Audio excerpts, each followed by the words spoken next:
পৌষের শীতে কাঁপছে দেশ, থাকবে আরও 2 থেকে 3 দিন। জনজীবনে স্থবিরতায় বিপাকে শ্রমজীবী ও ছিন্নমূল মানুষ। বিভিন্ন স্থানে মৃদু শৈত্যপ্রবাহ। খসড়া তালিকায় ভোটার বাড়ল প্রায় 18.5 লাখ। যুক্ত হলেন 7 দেশে প্রবাসীরা। 20 জানুয়ারি থেকে বাড়ি বাড়ি গিয়ে তথ্য সংগ্রহ করবে কমিশন। রাজনৈতিক তর্ক বিতর্কে ঢাকা পড়ছে আওয়ামী লীগের দুর্নীতির ইস্যু, বললেন মির্জা ফখরুল। বিদ্যুতের ক্যাপাসিটি চার্জের নামে লাখ কোটি টাকা লুটপাটের অভিযোগ টুকুর। আইএমএফ এর পরামর্শে নয়, রাজস্ব বাড়াতে 43 পণ্যের ভ্যাট বাড়ানোর সিদ্ধান্ত, বললেন অর্থ উপদেষ্টা। দ্রব্যমূল্যে প্রভাব পড়ার শঙ্কা নাকচ। এবং বঙ্গবন্ধু ভাস্কর্য মুজিব কেল্লা নির্মাণের নামে হাজার হাজার কোটি টাকা আত্মসাতের অভিযোগ, অনুসন্ধানে দুদক। ডাক বিভাগের সাবেক মহাপরিচালক সুধাংশুর বিরুদ্ধে মামলা।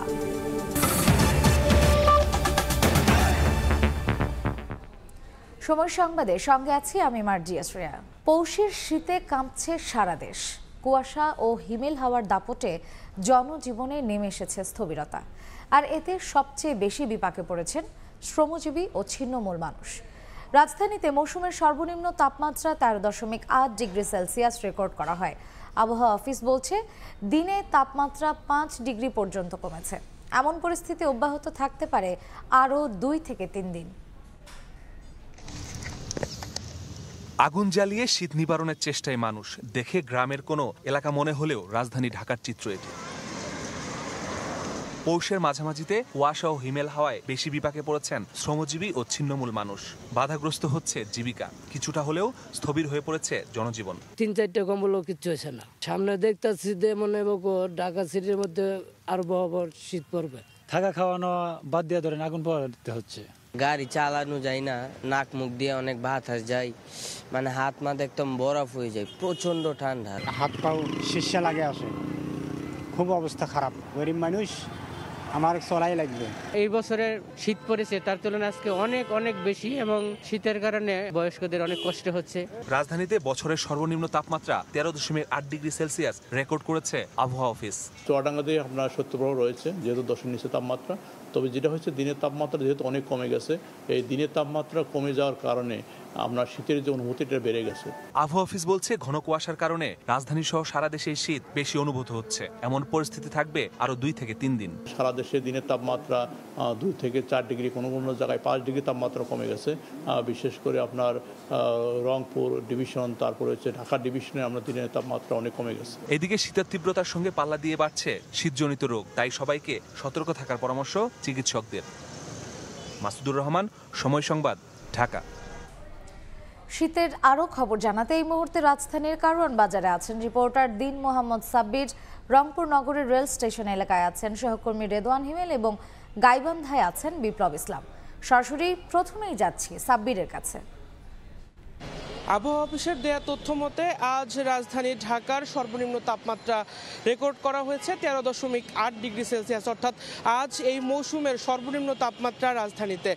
আপনাদের যদি একটু জানিয়ে রাখতে চাই যে শীতের এই নিম্ন তাপমাত্রা এবং একই সঙ্গে বৈরী বাতাসের কারণে রাজধানীতে কিন্তু শীতের প্রকোপ ব্যাপকভাবে বেড়েছে, এবং গতকাল থেকে আজ অর্থাৎ 2 দিন ধরে রাজধানীর বিভিন্ন এলাকা কুয়াশার চাদরে ঢেকে আছে, এবং রাজধানীতে সূর্যের কোনো উপস্থিতি আসলে আমরা দেখিনি। কিন্তু আপনাদের যদি একটু জানিয়ে রাখতে চাই যে এই শীতে আসলে রাজধানী যে এটি কর্মব্যস্ত শহর, তার মধ্যে যারা ছিন্নমূল রয়েছে, নিম্ন আয়ের মানুষ, সেই নিম্ন আয়ের মানুষের মাঝে আসলে এই শীতের প্রভাব প্রকট আকার ধারণ করেছে। আমরা রাজধানীর কারওয়ান বাজার, হাতির ঝিল সহ বিভিন্ন এলাকায় আসলে গিয়ে দেখেছি যে সেখানকার যারা দিনমজুর মানুষেরা রয়েছে, অর্থাৎ রাস্তার পাশে ভাসমান বিভিন্ন দোকানপাট সাজিয়ে ব্যবসা বাণিজ্য করেন কিংবা কুলি মজুরের কাজ করেন, তারা আসলে একেবারে কাজ হারা।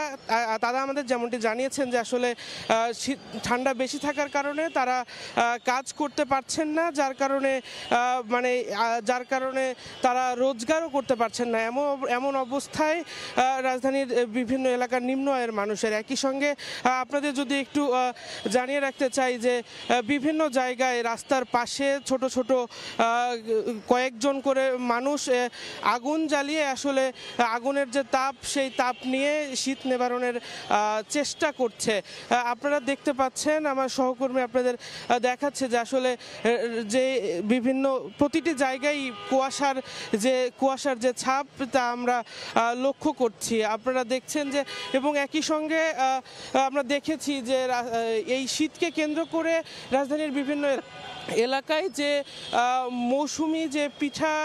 মৌসুমি যে পিঠাঘরগুলো হয়েছে সেগুলোতেও আসলে ব্যাপক ভিড় লক্ষ্য করা গেছে। তো আপনারা দেখেছেন যে আসলে পুরো কুয়াশার চাদরে ঢেকে আছে রাজধানী ঢাকা। তো এই ছিল আমার কাছে ঢাকার শীতের খবর। এই মুহূর্তে আমরা চলে যাব রংপুরে, সেখানে সহকর্মী রেদওয়ান হিমেল আমাদেরকে জানাবেন রংপুরের শীতের খবর।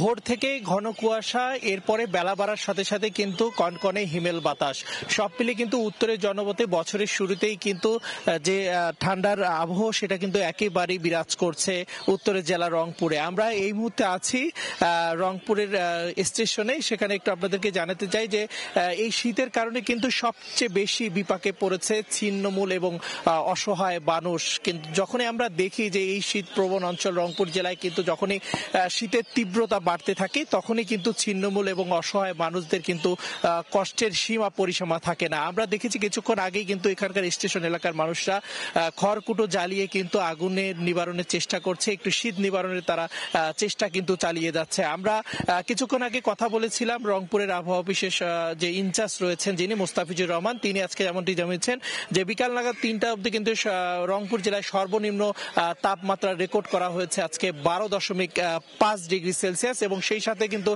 বাতাসের আর্দ্রতাও রয়েছে 79%। সব মিলে যদি একটু বলি আজকে কিন্তু সারাদিনে একেবারেই সূর্যের দেখা মেলেনি উত্তরের এই জনপথে। সেই সাথে যে কনকনে যে হিমেল বাতাস সেটা কিন্তু একেবারেই বইছে। আমরা কথা বলেছিলাম রংপুরের জেলা প্রশাসক আসিফ মোহাম্মদ রবিউল ফয়সালের সঙ্গে, তিনি যেমনটি বলেছেন এখন পর্যন্ত কিন্তু ছিন্নমূল এবং অসহায় মানুষদের মাঝে 1500 কম্বল বিতরণ করা হয়েছে এবং বেসরকারি ভাবেও কিছু কম্বল বরাদ্দ নিয়ে সেগুলো বিতরণ করার চেষ্টা কিন্তু তারা চালিয়ে যাচ্ছেন। আমরা দেখেছি যে সবচেয়ে বেশি এই কনকনে শীতের কারণে এবং তিস্তার চরাঞ্চলে যে মানুষগুলো বসবাস করে তারাও কিন্তু খুব কষ্টে দিন কাটাচ্ছে এবং আমরা দেখেছি যে সকাল থেকে ঘন কুয়াশার কারণে কিন্তু যারা পণ্যবাহী এবং যাত্রীবাহী যে বাসগুলো রয়েছে সেগুলো কিন্তু ধীর গতিতে চলাফেরা করছে। সব মিলে বলা যায় যে উত্তরের জনপদে একেবারেই যে হিমেল বাতাস সেই সাথে কনকনে ঠান্ডা হাওয়া একেবারেই প্রতীয়মান হচ্ছে রংপুরের জনপদের মানুষের কাছে। সেই সাথে কিন্তু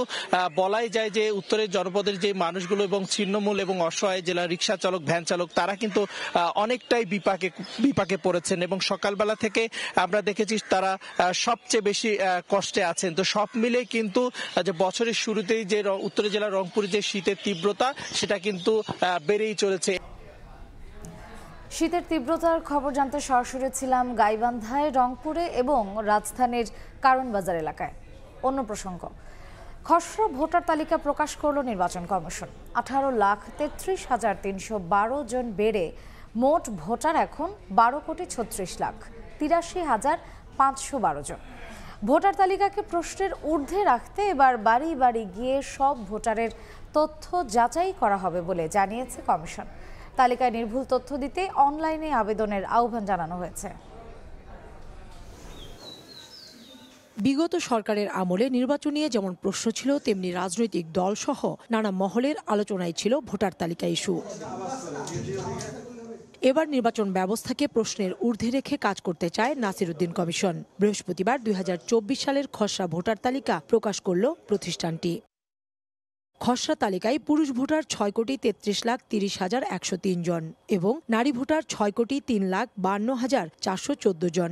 এছাড়া তালিকায় যুক্ত করা হয়েছে 7 দেশের 13,151 প্রবাসীকে। সব মিলিয়ে মোট ভোটার এখন 12,36,83,512 জন। তালিকা নিয়ে আপত্তি গ্রহণের শেষ দিন 17 জানুয়ারি, যা 30 জানুয়ারির মধ্যে নিষ্পত্তির পর 2 মার্চ চূড়ান্ত ভোটার তালিকা প্রকাশ করবে ইসি। আগামী 20 জানুয়ারি থেকে শুরু হবে বাড়ি বাড়ি গিয়ে ভোটার তালিকা হালনাগাদ, যা শেষ হবে 30 জুনের মধ্যে। ভোটার সংখ্যা বৃদ্ধির পরিমাণ 18,33,312 352। যাদের বয়স গতকালকে 18 বছর হয়ে গেছেন তারা যদি তালিকাভুক্ত নাও হয়ে থাকেন এবং আমাদের এই প্রক্রিয়ার মধ্যে যদি তালিকাভুক্ত হন তারা ভোট দিতে পারবেন। ইন্টারমিডিয়েট পিরিয়ডের কাউকে যদি আমাদেরকে অন্তর্ভুক্ত করতে হয় তাহলে একটা আইনি পরিবর্তনের প্রয়োজন হবে, সেটা করব কিনা এটা নিয়ে আমরা ভাবছি। অতীতের ভোটার তালিকা নিয়ে যে প্রশ্ন তোলা হয়েছে তা কতটুকু নিরসন হয়েছে তা নিয়েও কথা বলেন কমিশনার সানাউল্লাহ। আমাদের বাড়ি বাড়ি যাচাই করতে যাওয়ার অন্যতম প্রধান উদ্দেশ্যই হচ্ছে এটি। একটা শুদ্ধ ভোটার তালিকা ছাড়া আমরা কনফিডেন্ট বোধ করছি না। এটা কোন বছরের তালিকায় বিতর্ক আছে আমরা কি জানি? আমরা যদি পুরা তালিকা যাচাই না করি আমরা কি বের করতে পারবো যে কে বিতর্কিত? 2025 সালে ভোটার হওয়ার উপযুক্তরা ভোট দিতে পারবেন কিনা তা নিয়ে আলোচনার পর সিদ্ধান্ত নেওয়া হবে। ভোটারের বয়স নিয়ে রাজনৈতিক ঐকমত্য হলে সময় মতো ব্যবস্থা নেবে কমিশন। কাউসারা চৌধুরী কুমু, সময় সংবাদ, ঢাকা। রাজনৈতিক তর্ক বিতর্কে হারিয়ে যাচ্ছে আওয়ামী লীগের দুর্নীতি ইস্যু, এমন মন্তব্য করে বিএনপি মহাসচিব মির্জা ফখরুল ইসলাম আলমগীর বলেছেন, ক্ষমতায় গেলে বিদ্যুৎ ও জ্বালানি খাতের সব দুর্নীতির পর্যালোচনা করে ব্যবস্থা নেওয়া হবে। আর স্থায়ী কমিটির সদস্য ইকবাল হাসান মাহমুদ টুকুর দাবি, লুটপাটের জন্য বিদ্যুৎ খাতকে ব্যবসা প্রতিষ্ঠানের রূপ দিয়েছিল আওয়ামী লীগ, করা হয়েছিল অর্থ পাচারের মাধ্যম। কুইক রেন্টাল অথবা রূপপুর প্রকল্প, যেখানে বিদ্যুৎ কেন্দ্র প্রতিষ্ঠা করা হয়েছে সেখানে দুর্নীতির অভিযোগ উঠেছে তৎকালীন আওয়ামী লীগ সরকারের বিরুদ্ধে। একদিকে বিদ্যুতের দাম বাড়ানো এবং জনগণের কাছ থেকে সারচার্জ আদায় করা হয়েছে, অন্যদিকে তাদের নানা অনিয়মের কারণে ঋণের বোঝা বেড়েছে বাংলাদেশের। বিদ্যুৎ খাতের দুর্নীতি, অনিয়ম ও টাকা পাচারের ফিরিস্তি নিয়ে বৃহস্পতিবার গুলশানে দলের চেয়ারপারসনের কার্যালয়ে সংবাদ সম্মেলন করেন বিএনপির শীর্ষ নেতারা। দলটির স্থায়ী কমিটির সদস্য ইকবাল হাসান মাহমুদ টুকু অভিযোগ করেন, বিদ্যুৎ খাতে দুর্নীতির মহোৎসব চলেছে আওয়ামী লীগের শাসন আমলে। দাবি করেন, এ খাতকে লুটপাটের ব্যবসায় রূপ দিয়ে অর্থ পাচারের রুট হিসেবে ব্যবহার করেছে তারা। বিদ্যুৎ খাতটা তারা একটা ব্যবসার খাত বানিয়ে ফেলছিল এবং তারা বুঝতে পেরেছিল এই খাত থেকে কুইক মানি বানানো যায় এবং কোনো হিসাব না দিয়ে, কারণ বিদ্যুৎটা তো হাওয়া, বিদ্যুৎ দেখা যায় না। এখন এই ক্যাপাসিটি চার্জ, এই ক্যাপাসিটি চার্জের কোন মেশিনের কত ক্যাপাসিটি, কে এটাকে আইডেন্টিফাই করেছে? বিএনপি মহাসচিব মির্জা ফখরুল ইসলাম আলমগীর বলেন, রাজনৈতিক তর্ক বিতর্কের কারণে আওয়ামী লীগের দুর্নীতি আর অনিয়ম দৃষ্টির আড়ালে চলে যাচ্ছে। ক্ষমতায় গেলে এসব দুর্নীতির জন্য তাদের বিরুদ্ধে ব্যবস্থা নেওয়া হবে বলেও জানান বিএনপি মহাসচিব। রাজনৈতিক তর্ক বিতর্কে আপনার আওয়ামী লীগের যে দুর্বৃত্তায়ন, তাদের যে চুরি, তাদের যে আপনার লুটপাট, এটা কিন্তু আপনার নিচে পড়ে যাচ্ছে। এরা এক ধরনের সুবিধা পেয়ে যাচ্ছে। এই কথাগুলো আমাদের বারবার বলা দরকার। এই কথাগুলো না বললে আপনার আওয়ামী লীগের যে দুর্বৃত্তায়ন এবং আওয়ামী লীগ যে ধ্বংস করে দিয়েছে দেশটাকে, এটা আমাকে যে ভাষায় বলতে যে ফোকলা করে দিয়েছে, এটা কিন্তু মানুষ আস্তে আস্তে ভুলে যাবে। পুরো বিষয়টাই আমরা রিভিউ করব, আমরা বলেছি ইতিমধ্যে, এবং রিভিউ করে আমরা সেই হিসাবে যেটা প্রয়োজনীয় সে ব্যাপারে ব্যবস্থা নেব। পতিত আওয়ামী লীগের বিদ্যুৎ খাতে দুর্নীতির কারণে আগামী 2027 সাল থেকে দেশ ভয়াবহ বৈদেশিক মুদ্রা সংকটে পড়বে বলেও আশঙ্কা প্রকাশ করেন বিএনপি নেতারা। সবচেয়ে বেশি দুর্নীতি হয়েছে বলে আমাদের কাছে মনে হয়েছে। আহমেদ সালেহিন, সময় সংবাদ, ঢাকা। শুধু নিজের জন্য নয়, ব্যবসা করা উচিত জনস্বার্থে। সকালে জাতীয় সমাজসেবা দিবসের আয়োজনে এই কথা বলেন প্রধান উপদেষ্টা ডক্টর মোহাম্মদ ইউনূস। জানান, সামাজিক ব্যবসার মাধ্যমে সব সমস্যার সমাধান সম্ভব। সরকারের চেয়ে ব্যক্তির ক্ষমতা বেশি। মন্তব্য, ডক্টর মোহাম্মদ ইউনূস বলেছেন, ব্যক্তি সত্তা জাগ্রত হলেই কেটে যাবে সব সংকট। এর আগে জাতীয় সংসদ ভবনের দক্ষিণ প্লাজায় বেলুন উড়িয়ে দিবসটির উদ্বোধন করেন ডক্টর ইউনূস। পরে সবার সঙ্গে কুশল বিনিময় করেন তিনি। সকালবেলায় একত্র হয়েছি এটা বিশেষ কারণে। আশা করি এই আহ্বান সবার কাছে পৌঁছবে। সরকারের ক্ষমতা একেবারে নস্যি, মানুষের ক্ষমতা প্রচন্ড শক্তি। আমরা সবাই যদি অল্প অল্প করে সেই নিঃস্বার্থে সঙ্গে সঙ্গে পরস্বার্থের কাজটাও করতে পারতাম, এটা যদি আমাদের মাথায় ঢুকতো, আমাদের মাথায় আমরা নিয়ে আসতাম, তাহলে আমাদের কোনো সমস্যা আর এদিকে তাকাতে হতো না, কারো মুখাপেক্ষি হতো না, কারো দিকে তাকিয়ে থাকতে হতো না। আমরা নিজেরাই সেটা সমাধান করতে পারি। পরের স্বার্থে ব্যবসা, যেটাকে আমরা সামাজিক ব্যবসা বলে, সেই ব্যবসাতে উৎসাহিত হয় এবং এখন হচ্ছে। মানুষ আস্তে আস্তে এটা বুঝছে, বিশেষ করে তরুণদের মধ্যে এটা আছে যে হ্যাঁ, আমি যখন ব্যবসা করব, নিজের স্বার্থে ব্যবসা করব এবং অন্যের স্বার্থে পরের স্বার্থেও ব্যবসা করব, যেটাতে আমি যা যা দেখি হচ্ছে না, স্বাস্থ্য খাতে ঘাটতি আছে, স্বাস্থ্যের সেবা করি, শিক্ষা খাতে ঘাটতি আছে, শিক্ষা খাতে সেবা করি, সামাজিক ব্যবসা করি। আইএমএফ এর পরামর্শে নয়, রাজস্ব বাড়ানোর লক্ষ্যেই সরকার 43টি পণ্যে ভ্যাট বাড়ানোর সিদ্ধান্ত নেওয়া হয়েছে বলে জানিয়েছেন অর্থ উপদেষ্টা। নিত্যপণ্যের দামে এর প্রভাব পড়বে না জানিয়ে ডক্টর সালেহউদ্দিন আহমেদ বলেন, এতে সাধারণ মানুষের কষ্ট বাড়বে না। সচিবালয়ে ক্রয় সংক্রান্ত উপদেষ্টা পরিষদের বৈঠক শেষে তিনি জানান, 3 তারকা থেকে সর্বোচ্চ মানের হোটেলগুলোর ক্ষেত্রে কর বাড়ানো হলেও সাধারণ হোটেলের ক্ষেত্রে এটি প্রযোজ্য হবে না। আওয়ামী লীগ সরকার পতনের পর দেশের টালমাটাল অর্থনৈতিক পরিস্থিতি সামাল দিতে ট্যারিফ কমিশনের সুপারিশের ভিত্তিতে বিভিন্ন পণ্য আমদানিতে সর্বোচ্চ কর ছাড় দিয়েছে জাতীয় রাজস্ব বোর্ড এনবিআর। এরপরও তেমন সুফল মেলেনি, বরং কোনো কোনো ক্ষেত্রে কিছু পণ্যের দাম আরও বাড়তে দেখা গেছে। বিভিন্ন আমদানি পণ্যে কর ছাড় দিতে গিয়ে বড় অঙ্কের রাজস্ব হারাতে হয়েছে সরকারকে। আর সেই ঘাটতি মিটিয়ে রাজস্ব আয় বাড়াতে এবার সাধারণ ভোক্তার উপর ভর করছে এনবিআর। চলতি 2024-25 অর্থ বছরের মাঝপথে এসে হঠাৎই ভ্যাট, সম্পর্ক শুল্ক সহ বিভিন্ন ধরনের কর বাড়িয়ে রাজস্ব বাড়ানোর উদ্যোগ নেওয়া হয়েছে। এ কারণেই হোটেল, রেস্তোরাঁ, পোশাক সহ কম ভ্যাট রয়েছে এমন 43 ধরনের পণ্য ও সেবার উপর ভ্যাট বাড়িয়ে 15% আরোপের প্রস্তাব করেছে সংস্থাটি। এরই পরিপ্রেক্ষিতে বুধবার উপদেষ্টা পরিষদের বৈঠকে সংশোধনী সহ মূল্য সংযোজন কর ও সম্পূরক শুল্ক সংশোধনী অধ্যাদেশ 2025-এর খসড়ায় নীতিগত অনুমোদন দেয়া হয়। বৃহস্পতিবার সকালে সচিবালয়ে ক্রয় সংক্রান্ত উপদেষ্টা পরিষদের বৈঠক শেষে অর্থ উপদেষ্টা ভ্যাট আরোপের ব্যাখ্যা দেন। চাল, ডাল সহ অত্যাবশ্যকীয় জিনিসের আমদানি শুল্ক বাদ দেওয়া হয়েছে জানিয়ে অর্থ উপদেষ্টা সাংবাদিকদের বলেন, আইএমএফ এর শর্ত পূরণ করতে নয়, রাজস্ব ঘাটতি মেটাতেই কিছু পণ্যে কর আরোপের সিদ্ধান্ত নিয়েছে সরকার। রেস্টুরেন্টের দাম বাড়িয়েছি 3 তারকার উপরে যারা বিমানে চড়ে তার 200 টাকা বেশি দিতে পারবে না বলে মনে হয়। এটা করার কারণটা হলো আপনি যে ছাড় দিয়েছে এগুলো ক্যালকুলেট করলে কয়েক হাজার কোটি টাকা ছাড় দেওয়া হয়েছে। আবার আমাদের রাজস্ব গ্যাপ এত বেশি, আমি তো আর বড় করে বা ডেফিসিট ফাইন্যান্সিং করে তো আমরা যেতে পারবো না, আইএমএফ এর না। আমরা রিসোর্স গ্যাপ আমরা ক্যালকুলেট করেছি কত টাকা লাগে, এটা চিন্তা ভাবনা করি কিন্তু করা। ভ্যাট আরোপের সিদ্ধান্তে নিত্যপণ্যের দামের উপরে প্রভাব পড়বে না এবং এতে সাধারণ মানুষের কষ্ট বাড়বে না বলে দাবি করেন তিনি। জিনিসপত্রের দামের উপরে তেমন প্রভাব পড়বে না, কারণ আমি বলি অত্যাবশ্যক জিনিসপত্র আমরা সব এসে জিরো করে দিই। ইনফ্লেশনের মেইন আমাদের ওয়েটটা ইন্ডিকেটার্সগুলো হলো চাল, ডাল, এইগুলো আপনারা জানেন। আমরা যে সমস্ত জিনিসপত্রের দাম বাড়িয়েছি ওগুলোর ভেরি ইনসিগনিফিক্যান্ট পার্ট অফ আমাদের ইনফ্লেশন বাজেটে। দেশের অর্থনৈতিক অবস্থা ভালোর দিকে জানিয়ে উপদেষ্টা বলেন, নতুন বছরে স্থিতিশীল হবে দেশের অর্থনীতি। অর্থনীতি একটু স্ট্রং তো হয়েছে। প্রসূন আশিস, সময় সংবাদ, ঢাকা। দেশের বিভিন্ন স্থানে বঙ্গবন্ধুর ভাস্কর্য, মুজিব কেল্লা নির্মাণের নামে বিগত সরকার দেশের হাজার হাজার কোটি টাকা ক্ষতি সাধন করেছে। এর সঙ্গে কারা জড়িত তা খুঁজে বের করতে অনুসন্ধানে নেমেছে দুদক। আজ বিগত সরকারের আমলে সুবিধাভোগী রাজনীতিবিদ, আমলা ও ব্যাংক কর্মকর্তার বিরুদ্ধে অবৈধ সম্পদ ও লুটপাটের অভিযোগে বেশ কয়েকটি মামলাও করেছে সংস্থাটি। মুজিববর্ষ পালনকে কেন্দ্র করে সারা দেশে 10,000-এর বেশি মুরাল ও ভাস্কর্য নির্মাণ করেছিল ক্ষমতাচ্যুত আওয়ামী লীগ সরকার। বিভিন্ন গণমাধ্যমে তথ্য বলছে এতে খরচ হয় প্রায় 4,000 কোটি টাকা। এই অর্থ অপচয়ের পেছনে কারা জড়িত বা কিভাবে ব্যয় করা হয়েছে তা খতিয়ে দেখতে অনুসন্ধানে নেমেছে দুদক। একইভাবে মুজিব কিল্লা নির্মাণ ও উন্নয়নের নামে হাজার হাজার কোটি টাকা আত্মসাতের অভিযোগও খতিয়ে দেখবে সংস্থাটি।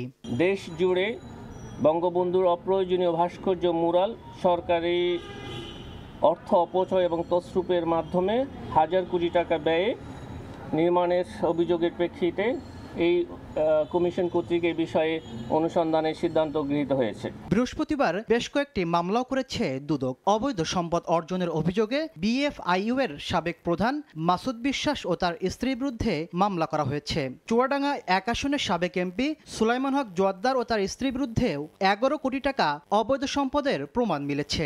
অভিযোগ সংশ্লিষ্ট আক্তারি জোয়াদ্দার এবং অবৈধ সম্পদ অর্জনে সহায়তার জন্য তার স্বামী জনাব সুলাইমান হক জোয়াদ্দারের বিরুদ্ধে মানি লন্ডারিং প্রতিরোধ আইন 2012-এর 4-2 এবং 4-3 এবং দণ্ডবিধির 109 ধারায় আরও একটি মামলা রুজুর সিদ্ধান্ত গৃহীত হয়েছে। এদিকে সরকারি প্রকল্পের টাকা লোপাটের মামলায় জড়িয়েছেন সাবেক ডাক বিভাগের মহাপরিচালক সুধাংশুশেখর ভদ্র। তার বিরুদ্ধে প্রায় 92 কোটি টাকা আত্মসাতের অভিযোগ এনেছে দুদক। এছাড়া ঋণের নামে 500 কোটি টাকা আত্মসাতের অভিযোগে কিয়া গ্রুপের চেয়ারম্যান আব্দুল খালেক পাঠান সহ 6 জনের বিরুদ্ধে মামলার সিদ্ধান্ত নিয়েছে দুদক। তদন্তকারী কর্মকর্তা অপরাধের দলিলিক প্রমাণাদি সহ প্রাসঙ্গিক যা যা দরকার হয় সব রেকর্ডপত্রাদি সংগ্রহ করবে। নতুন করে ব্যাংকে 134 কোটি টাকা অস্বাভাবিক লেনদেনের অভিযোগে সাংবাদিক মুন্নি সাহা ও তার স্বামী কবির হোসেন তাপসের বিরুদ্ধে অনুসন্ধান করবে দুদক। তাসলিম তৌহিদ, সময় সংবাদ, ঢাকা।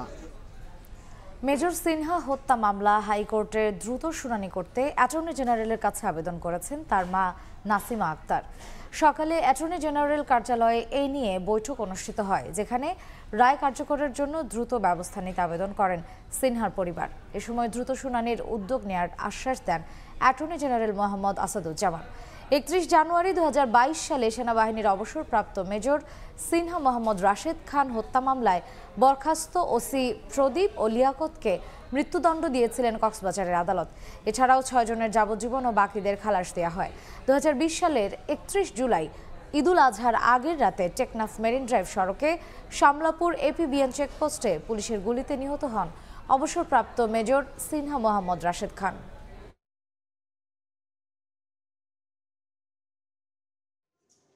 ওই সময় থেকে যদি আজকে অবধি 2 জানুয়ারি 2025 আমি কাউন্ট করি, প্রায় 1067 দিনের মতো পার হয়েছে।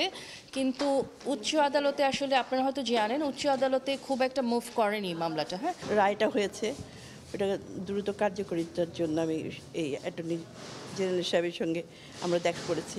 আসলে এতদিন হয়নি, আদালতের বিভিন্ন ঝামেলার কারণেই হয়নি, যেটা পূর্ববর্তী যে সরকার ছিল তাদের সরাসরি হস্তক্ষেপের কারণে হয়নি।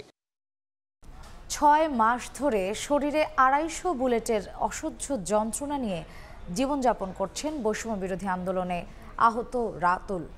তাকে আর্থিক অনুদান দিয়েছে বর্ডার গার্ড বাংলাদেশ বিজিবি। উন্নত চিকিৎসার জন্য দ্রুত দেশের বাইরে নিতে সরকারের কাছে আবেদন জানিয়েছে রাতুলের পরিবার। আশেপাশে বিভিন্ন ফার্মেসি ছিল, মেডিকেল ছিল, বাট তাদের কোনো ট্রিটমেন্ট হচ্ছে না। তখন আমি ভাবলাম ফার্স্ট এড দেওয়া ট্রাই করি। তাদের টিম থেকে 2 জন এসে আমার ডিরেক্ট কোমরের বেল্ট ধরে ফেলে, ধাক্কি করতেছিল যে সাইডে চলো, তোমার সাথে কথা আছে। সাথে সাথে শটগান থেকে আর কি ফায়ার, আমাকে 2 রাউন্ড ফায়ার করা হয়। প্রশাসন থেকে চাপ দেওয়ার পর অনেক কষ্ট করে আমি আর লুকায় চিকিৎসা করি। প্রায় 250 বুলেট শরীরে নিয়েও সংসারের হাল ধরতে এখন ফুড কোর্ট চালাচ্ছেন বাবা মায়ের একমাত্র ছেলে রাতুল। ছেলে ছোট থেকে শখ একটা ফুডকার্ট বা রেস্টুরেন্ট দেওয়ার জন্য ভাবতেছে যে আমার আব্বু তো অসুস্থ, লেখাপড়ার পাশাপাশি ওইটা করতেছে। আমি চাই আমার ছেলে পুরোতলে সুস্থ হোক, আর সমস্ত লাইফটা পড়ে আছে। বৃহস্পতিবার সকালে বিজিবির সদর দফতরে আহত রাতুলের হাতে 1 লাখ টাকার চেক তুলে দেন বিজিবির অতিরিক্ত মহাপরিচালক। সামাজিক যোগাযোগ মাধ্যমে রাইসুর রহমান রাতুলের আহত হওয়ার করুণ চিত্র, তারপরে তার দীর্ঘ চিকিৎসার প্রক্রিয়া এবং সর্বোপরি তার এই চিকিৎসার আর্থিক সংকলনের জন্য বিভিন্নভাবে অর্থ সংগ্রহ করে একটা ফুড কোর্ট পরিচালনার খবরটি আমাদের দৃষ্টিগোচর হয়। আমরা তার এই জীবন সংগ্রামে সহযাত্রী হিসাবে তাকে আর্থিক সহায়তা প্রদান করলাম। এদিন বৈষম্য বিরোধী আন্দোলনে আহত আরও 100 ছাত্র জনতাকে পুনর্বাসন ব্যবস্থার আওতায় নেওয়ার কথাও জানায় বিজিবি। এর মাধ্যমে আমরা যেমন তাদেরকে সহায়তা করলাম। মাইমুনা হায়দার চৌধুরী, সময় সংবাদ, ঢাকা। পোষ্য কোটা পুরোপুরি বাতিলের দাবিতে রাজশাহী বিশ্ববিদ্যালয়ের প্রশাসনিক ভবনে অনির্দিষ্টকালের জন্য তালা ঝুলিয়ে দিয়েছেন আন্দোলনরত শিক্ষার্থীরা। ভেতরে আটকা পড়েছেন উপাচার্য সহ প্রশাসনিক কর্মকর্তা কর্মচারীরা। দাবি আদায় না হলে রোববার থেকে ক্লাস পরীক্ষা বর্জনের হুঁশিয়ারি দেন শিক্ষার্থীরা। আব্দুল সালামের ছবিতে মওদুদ রানার প্রতিবেদন।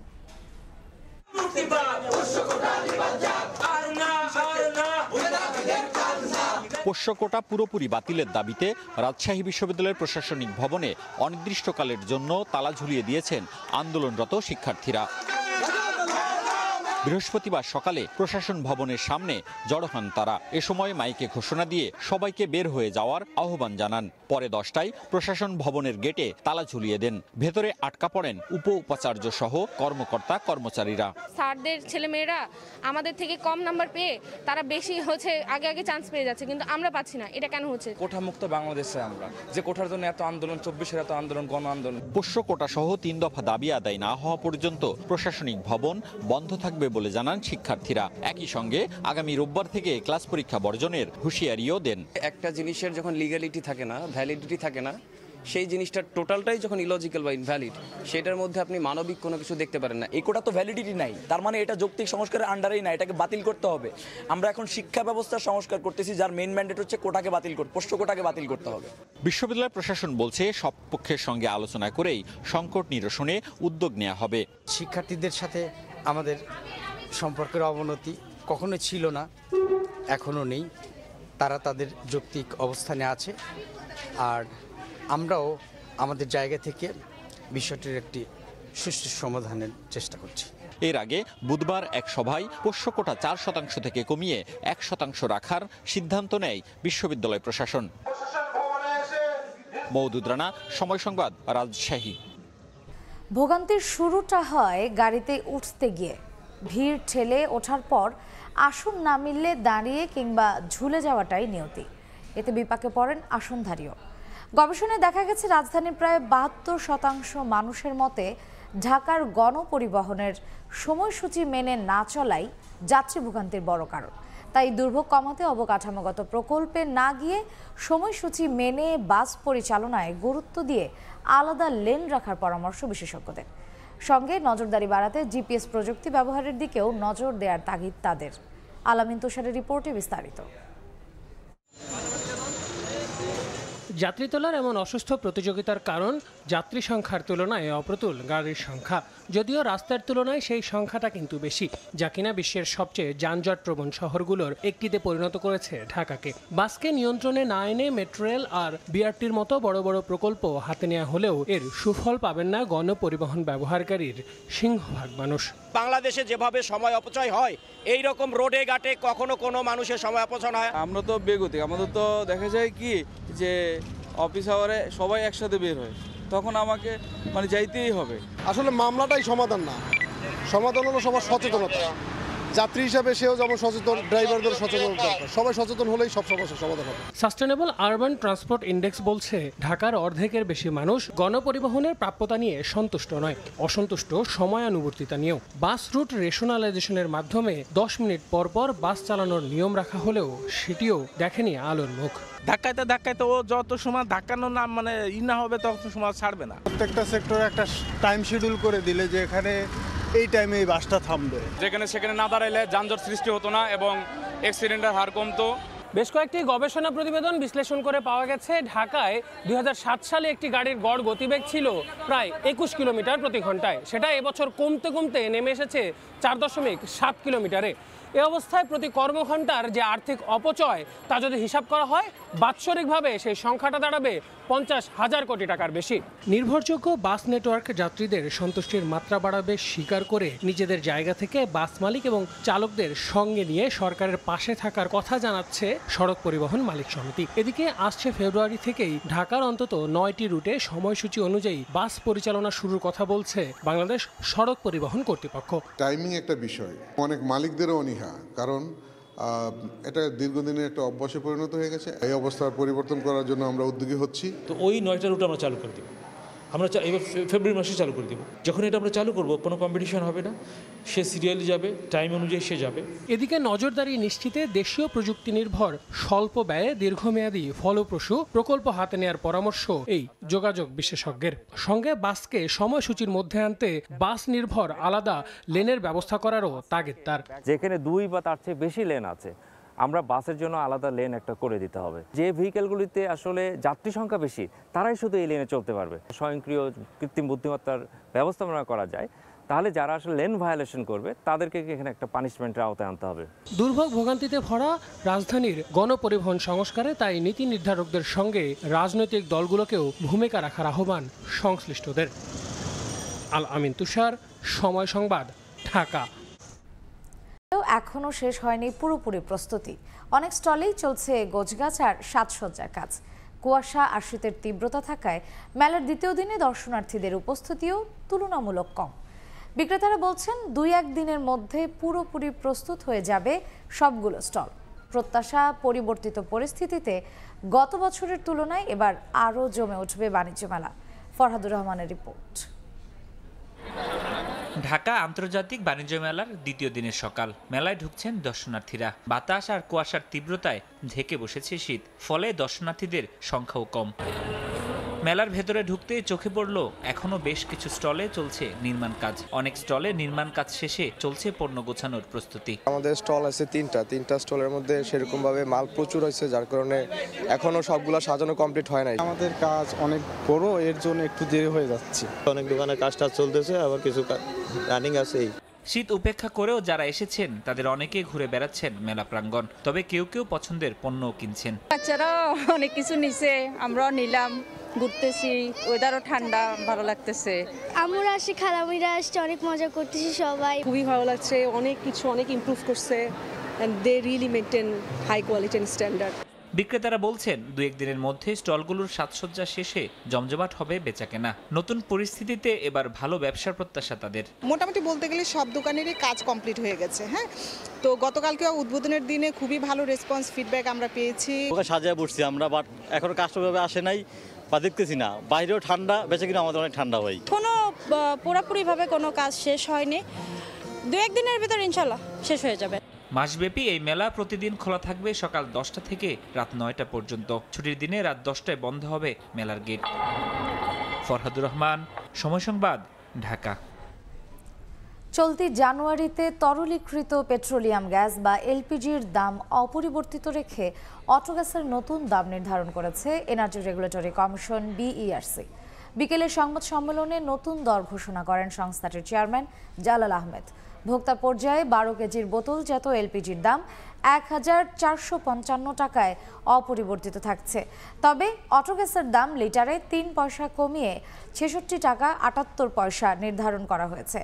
সদ্য বিদায়ী 2024 সালে 4 দফায় এলপিজি ও অটোগ্যাসের দাম কমানো হয়েছিল, বাড়ানো হয়েছিল 7 দফা, যার মধ্যে নভেম্বরে 12 কেজির সিলিন্ডারের দাম কমেছিল 1 টাকা।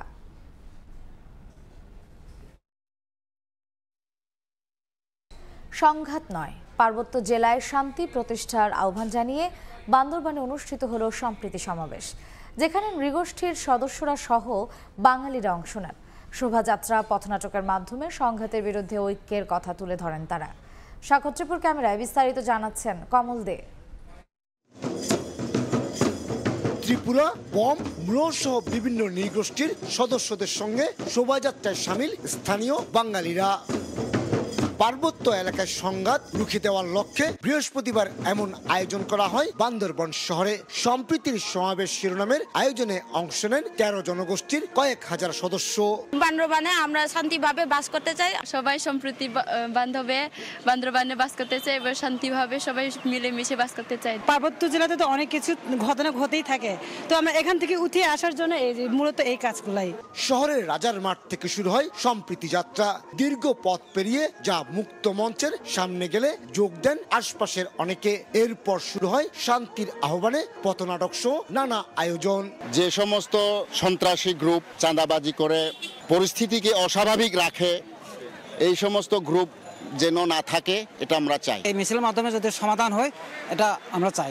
সম্প্রীতি যাত্রায় নিজ নিজ সম্প্রদায়ের ঐতিহ্যবাহী পোশাক পরে এবং বাদ্যযন্ত্র বাজিয়ে অংশ নেন নৃগোষ্ঠীর সদস্যরা। হাতে থাকা প্ল্যাকার্ডে লেখা ছিল সংঘাত প্রতিরোধের আহ্বান। আর নয় বিভেদ, আর নয় হানাহানি। বান্দরবান পার্বত্য জেলায় শান্তি, সম্প্রীতি, ঐক্যের ডাক দিয়ে রাস্তায় নেমে এসেছে বাঙালি, পাহাড়ি সহ 13 জনগোষ্ঠীর সাধারণ মানুষ। তারা চায় পর্যটন শিল্প আগের রূপ ফিরে পাবে, জনজীবনে গতি আসবে, সুন্দর হবে তাদের আগামীর জীবন। এমনটি প্রত্যাশা করছে বান্দরবনের সাধারণ জনগোষ্ঠী। বান্দরবন থেকে কমল দে, সময় সংবাদ। শীতার্ত মানুষের মাঝে শীতবস্ত্র বিতরণ করেছে ঢাকা সেনানিবাস লেডিস ক্লাব। সকালে বাউনিয়া এলাকায় 2200 পরিবারের মধ্যে শীতবস্ত্র বিতরণ করেন ঢাকা সেনানিবাস লেডিস ক্লাবের প্রধান পৃষ্ঠপোষক সারাহনাজ কমলিকা জামান। এ সময় তিনি এ ধরনের মানবিক কার্যক্রম অব্যাহত থাকবে বলে আশাবাদ ব্যক্ত করেন। পাশাপাশি সমাজের বিত্তবানদের শীতার্তদের সাহায্যে এগিয়ে আসার আহ্বান জানান। শীতবস্ত্র বিতরণ শেষে ঢাকা সেনানিবাস লেডিস ক্লাবের সব সদস্যদের আন্তরিক ধন্যবাদ জানান সারাহনাজ কমলিকা জামান। তামাক নিয়ন্ত্রণে শক্তিশালী আইনের পাশাপাশি এসব পণ্যে উচ্চ কর আরোপের আহ্বান জানিয়েছেন স্বাস্থ্য সুরক্ষা ফাউন্ডেশনের পরিচালক অধ্যাপক ডক্টর মোহাম্মদ রফিকুল ইসলাম। সকালে তামাক বিরোধী শোভাযাত্রা থেকে তিনি এই আহ্বান জানান। শোভাযাত্রাটি জাতীয় শহীদ মিনার থেকে শুরু হয়ে জাতীয় জাদুঘরের সামনে গিয়ে শেষ হয়। এতে স্কুল, কলেজ ও বিশ্ববিদ্যালয়ের শিক্ষার্থীরা অংশ নেয়। রফিকুল ইসলাম বলেন, তামাক সেবনের কারণে বাংলাদেশে প্রতি বছর 1,61,000 এবং প্রতিদিন 442 জন মানুষ মৃত্যুবরণ করছে। দ্রুত এসব পণ্য বন্ধের আহ্বান জানায় সংগঠনটি।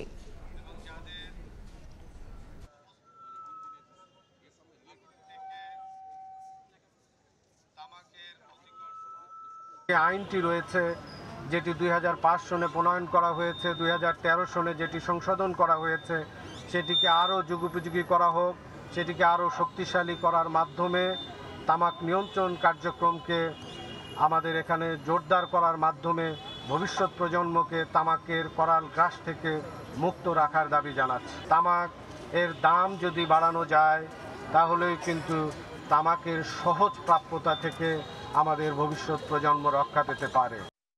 বিপিএল এর খবর। তাসকিনের রেকর্ড গড়া বোলিংয়ে ঢাকা ক্যাপিটালসকে 7 উইকেটে হারিয়েছে দুর্বার রাজশাহী। আর কিছুক্ষণ পর বিগ ম্যাচে মুখোমুখি হবে ফরচুন বরিশাল ও রংপুর রাইডার্স। এদিকে টিকিট নিয়ে আজও ছিল চরম বিশৃঙ্খলা। স্টেডিয়াম সংলগ্ন সুইমিং কমপ্লেক্সের কাউন্টারে অগ্নিসংযোগ ও ভাঙচুর করেছে বিক্ষুব্ধ জনতা। এই মুহূর্তে মিরপুর স্টেডিয়ামে আছেন সহকর্মী সাজিদ মুস্তাহিদ। সরাসরি যাচ্ছি তার কাছে।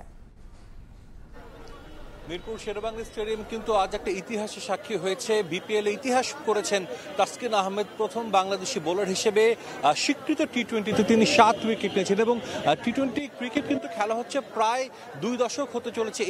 এর মধ্যে কিন্তু মাত্র 3 জন বোলার 7 উইকেট নিয়েছেন এবং তার মধ্যে একজন কিন্তু আজ তাসকিন আহমেদ।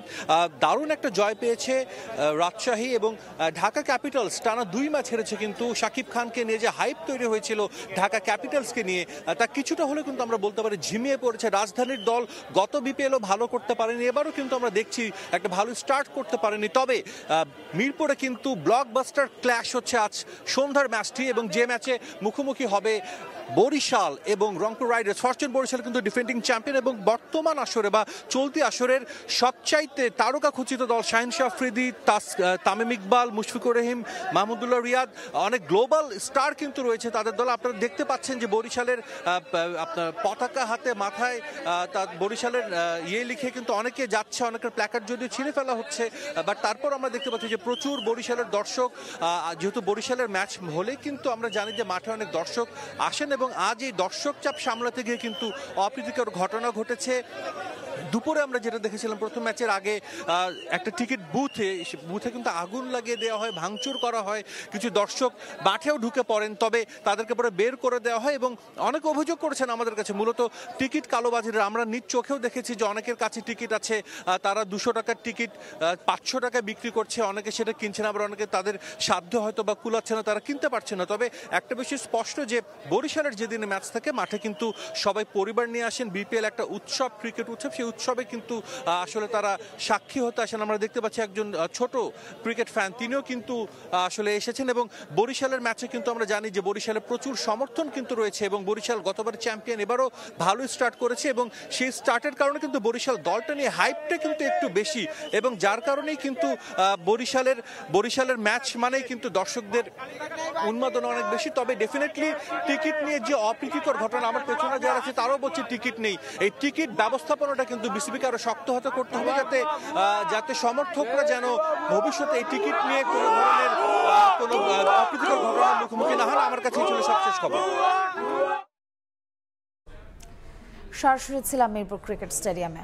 এ পর্যায়ে শীর্ষ সংবাদগুলো জানিয়ে দিচ্ছি আরেকবার। পৌষের শীতে কাঁপছে দেশ, থাকবে আরও 2 থেকে 3 দিন। জনজীবনে স্থবিরতায় বিপাকে শ্রমজীবী ও ছিন্নমূল মানুষ, বিভিন্ন স্থানে মৃদু শৈত্যপ্রবাহ। খসড়া তালিকায় ভোটার বাড়ল প্রায় 18.5 লাখ। যুক্ত হলেন 7 দেশের প্রবাসীরা। 20 জানুয়ারি থেকে বাড়ি বাড়ি গিয়ে তথ্য সংগ্রহ করবে কমিশন। এবং রাজনৈতিক তর্ক বিতর্কে ঢাকা পড়ছে আওয়ামী লীগের দুর্নীতির ইস্যু, বললেন মির্জা ফখরুল। বিদ্যুতের ক্যাপাসিটি চার্জের নামে লাখ কোটি টাকা লুটপাটের অভিযোগ টুকুর।